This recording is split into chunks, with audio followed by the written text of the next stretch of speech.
vamos falar agora de usando o cenário. Quem reconhece essa imagem aí, hein? É? Hã? Hein? Mano, isso é Evangelion? Evangelion, Neo Genesis Evangelion. Isso aí, se eu não me engano, é o primeiro anjo, né? Eu acho que que aparece. não vou lembrar agora. É porque eles nunca eu mais também. usam essas aeronaves de novo. Então, depois eles resolvem. Que é um do motivo pelo qual eu vou falar disso aqui. Dentro do que eu falei das circunstâncias favoráveis ou desfavoráveis que você pode construir para os seus monstros, o cenário se torna muito importante. Aí, quando eu estou falando de cenário, eu estou falando não o terreno, o local do que quer que seja o encontro, o desafio, o combate, mas o seu cenário, todo o contexto, a conjuntura, enfim, que você utiliza para sua narrativa. E isso é muito importante. Então, no termo macro, a gente vai inclusive falar, por exemplo, dos aspectos de fantasias ou científicos que sejam inerentes ao sistema que vocês estão utilizando. Um exemplo cabal. Se você tem um cenário sci-fi, você vai narrar uma aventura de Evangelion, um cenário sci-fi de mechas é exatamente o tipo de cenário que permite criaturas mais fracas criarem condições para enfrentar criaturas mais fortes. Nesse caso, criar um robô gigante para enfrentar uma criatura espacial gigante, que é extremamente mais poderosa e que claramente é muito mais forte do que se você for utilizar meros helicópterozinhos. Todo tokusatsu, todo mecha, é isso. Né? O Evangelho nada mais é do que uma história em que o lado mais fraco, nesse caso a humanidade, utiliza o nível de desenvolvimento tecnológico daquele cenário para criar ferramentas que permitem enfrentar o lado mais forte, que são os anjos. Na Federação de Blumstein, onde o Vermelho já jogou, o jogo já jogou, que é o cenário onde narra as minhas aventuras, não há dragões, por exemplo. Mas no lore tradicional do D&D, os kobolds têm uma relação com os dragões que margeia um pouco a devoção, né? Tem uma parte de simbiose, uma coisa de o kobold ver o dragão quase como uma divindade, e aí é comum que os dragões malignos explorem isso, e se beneficiem disso, e coloquem os kobolds para trabalhar como escravinhos, etc. Fazer só um shift, Isso. Marcelo, se você permitir. No Claro. Eras, os kobolds veem os dragões como iguais, que eles se consideram dragões também. Então. Não, os kobolds, eu acho que até no 3.0, o tipo de criatura deles era dragão. Depois que eles ficam, acho que como monstruosidades. Então, e depois acho que hoje eles são humanoides. Então, assim, no meu cenário, não seria possível você ter uma dinâmica de kobolds com dragões, mas se o seu cenário for um cenário que utiliza o lore tradicional do D&D, é bem razoável acreditar que nesse cenário você pudesse ter, por exemplo, kobolds guerrilheiros que tenham acesso a um dragão para utilizar e produzir armadilhas e se proteger levando esse fator em conta. Que eles, sei lá, eles falem com o dragão e eles consigam acessar, utilizar às vezes coisas do tesouro do dragão, ou, sei lá, o sangue do dragão para fazer rituais, o kobold xamã, ou alguma coisa nessa linha. Então, no mesmo cenário da Federação, os orcs, que não são exatamente fracos, mas individualmente eles são criaturas relativamente fracas, um orc é mais fraco do que um personagem de nível 1, né? Eles vivem na Federação, eles vivem numa região do Bershelf, que é um vulcão. E por isso eles estão o tempo inteiro utilizando os elementos naturais da região para se beneficiar para os planos de combate. Os elementos tóxicos que tem no ar, que tem na água, que tem no solo, as cinzas, a energia do vulcão, os xamãs dos orcs que vivem naquela região trabalham muito mais com as energias do plano do fogo que emanam daquela região. Então, assim, se os goblins do seu cenário tiverem acesso permanente a um portal permanente, por exemplo, para Feywild, talvez as emboscadas deles utilizem muito mais elementos mágicos, feéricos, ou até criaturas feéricas que vão surpreender os personagens dos jogadores do que em outros cenários normais. Então, a minha sugestão é, quando você for pensar nos monstros fracos do seu cenário, você pensar na condição de vida deles. Por quê? Se dentro do seu cenário eles existem, eles estão vivos, eles estão mais do que sobrevivendo, eles estão indo bem, vamos dizer assim, lidando com a predação e lidando com os outros riscos. No local em que eles vivem, é porque eles aprenderam alguma coisa sobre aquele lugar, eles se adaptaram de alguma maneira àquela situação. E aí você tem que pensar, que adaptação foi essa? O que permite que eles façam isso? De que maneira essa adaptação, ou essa prática, ou a relação que eles têm com aquele local, pode ser utilizada para fortalecê-los quando os personagens encontrarem esses monstros e tiverem algum tipo de desafio causado por esses monstros.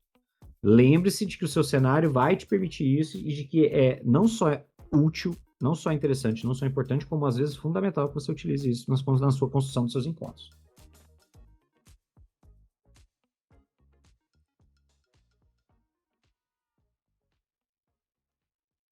É isso? Podemos ir? Acabou? A gente gostaria de Isso, encerrar, a gente tá gostaria de deixando encerrar a vermelho. transmissão, então a gente agradece a presença de todos. Olha, uma boa noite. Não, então, eu acho interessante você realmente trazer o seu cenário narrativo em voga para a mesa sempre, porque você pode utilizar isso justamente para, como você mesmo disse, trazer recursos novos. Você não precisa sempre depender do que o sistema te traz, como o D&D traz os kobolds e os dragões, como eles são ligados. Você pode muito bem criar dentro do seu cenário esse tipo de hierarquia e começar a criar circunstâncias que não eram possíveis antes, muitas vezes, ou começar a criar coisas, situações que seus jogadores vão se complicar. Às vezes, os inimigos que eles estão enfrentando que são fracos, o seu humaninho médio, aí é um guarda do reinado. E aí, você vai matar um guarda do reinado? Se você matar um, vai vir mais. E mais, e você tá sendo indiciado nesse meio tempo, você tá cometendo um crime. Ah, mas o reinado tá me perseguindo. Irmão, você vai matar um guarda? Você vai receber mais um crime, vai ser mais procurado por isso, sabe? Se você colocar inimigos que são cultistas, mas eles são todos de descendentes de alguma linhagem nobre ou alguma pessoa, ou eles vão conhecer, uma pessoa conhecida. Se você assassinar, você vai ser procurado. Você criar essas circunstâncias dentro do arco da história, você cria outros problemas. Os jogadores que vão ter que dar fora do combate até. Talvez o que eu fale vai cair no outro tema, margeando. Eu vou só citar. O grupo entra na floresta porque algumas vacas sumiram nos últimos meses. E eles perseguem o que eles acham ser criaturas que estão hipnotizando essas vacas e levando elas pro mato, né, pra floresta. E eles acabam seguindo essa vaca até um local já no denso bosque. E por mais que eles estejam atentos e totalmente focados na perseguição, essa vaca desaparece. Eles ficam em meio às árvores, num ambiente onde você não vê mais rastro, som ou pista daquela criatura bovina que antes estava caminhando lentamente por entre as árvores. Quando é fé, como diria um amigo meu, quando é fé, as árvores começam a bater neles com os galhos. Um deles é chutado por uma raiz. Os galhos disparam espinhos. Fantasmas aparecem entre os ramos e folhagens. E sons aterrorizantes de criaturas fantasmagóricas começam a se erguer. E não resta ao grupo chance diferente do que fugir. E isso tudo era só uma armadilha de kobolds.